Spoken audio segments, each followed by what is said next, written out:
Hello friends, I am Nikhil Patel from IIPS. Today we discuss first internal question paper part C. Topic is data pre-processing for feedback analytics. So in previous three video we already discussed question number 9, question number 10, question number 11, question number 12, question number 13 and question number 14. Now we discuss question number 15.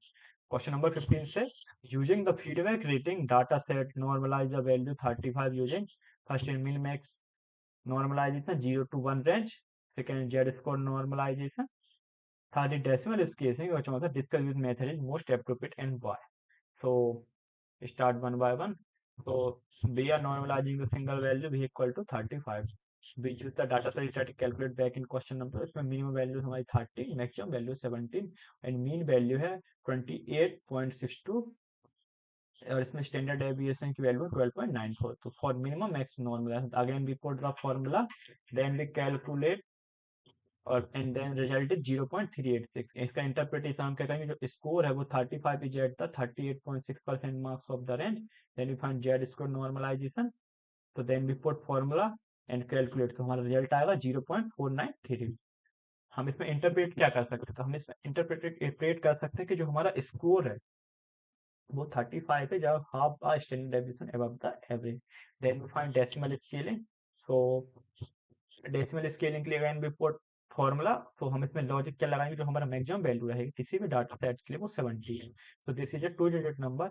Action divide by 10 की power 2 equal to 100 to make it less than 1. तो हम इसमें calculate करेंगे तो 35 divide by 100 करना पड़ेगा, जो कि v की वैल्यू ऑलरेडी गिवन है. देन रिजल्ट आएगा 0.35. नाउ अब हमारे जो रिजल्ट आए हैं उसमें हमें डिस्कस करना है कि कौन सी बेस्ट है. तो जैसे कि आपने मिनिमम मैक्सिमम नॉर्मलाइजेशन वैल्यू देखी है 0.386 आई है. जेड स्क्वायर नॉर्मलाइजेशन की वैल्यू आई है 0.493 एंड डेसिमल स्केलिंग की वैल्यू आई है तो 0.3. तो इसमें हम देख के ही बता सकते हैं कि हमारी जो बेस्ट मेथड रहेगी वो मिनिमम मैक्सिमम नॉर्मलाइजेशन रहेगी. क्यों रहेगी, क्योंकि जो हमारे स्टूडेंट का जो फीडबैक रहता है वो बाउंडेड रहता है. जैसे कि एक रेट करना है 1 to 5 और 0 to 100. तो इसमें क्या रहता है, जो मिनिमम मैक्सिमम नॉर्मलाइजेशन रहता है वो क्या करता है, प्रिजर्व द इंट्यूशन. ये हमारा जो इंट्यूशन रहता है उसको प्रिजर्व करके रहता है. मीन्स जो zero means lowest possible, one means highest possible. जिसमें जेड स्कोर रहता है वो प्रोड्यूस करता है नेगेटिव नंबर जैसे कि -1.5 which are confusing for a satisfaction score. Now I hope you guys understand why each minimum max normalization method is best.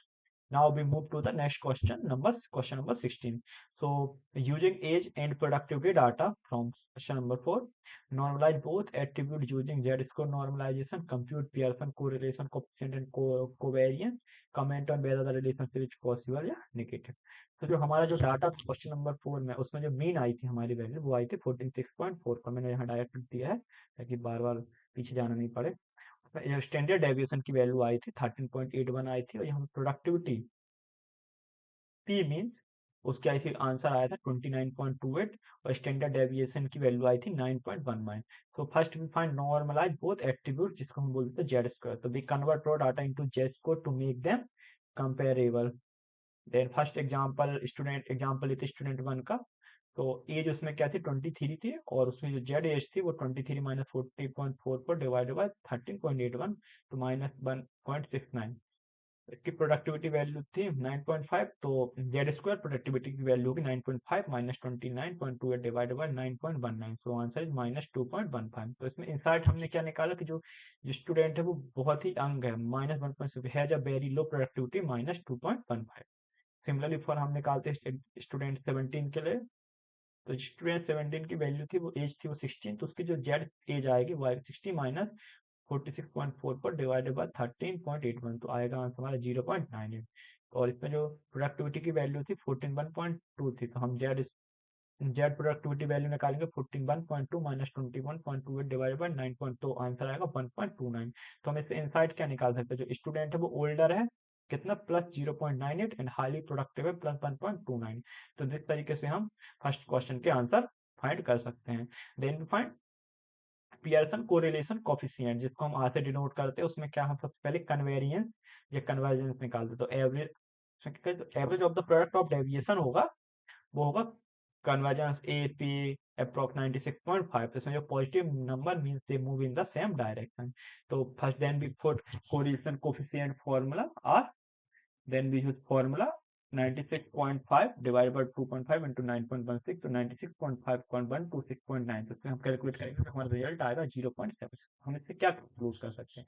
हम इससे कंक्लूड कर सकते हैं कि जो कि R है हमारा पियर्सन कोरिलेशन कोफिशिएंट R की वैल्यू 0.7 से, this is a strong positive correlation. तो इससे हम इंटरप्रेट कर सकते हैं जो कि जैसे जैसे एज हमारी बढ़ेगी तो जो प्रोडक्टिविटी रहेगी वो भी इंक्रीज होगी, हम यहाँ से प्रिडिक्ट कर सकते हैं। तो I hope you guys understand both question 15th and 16th. Thank you very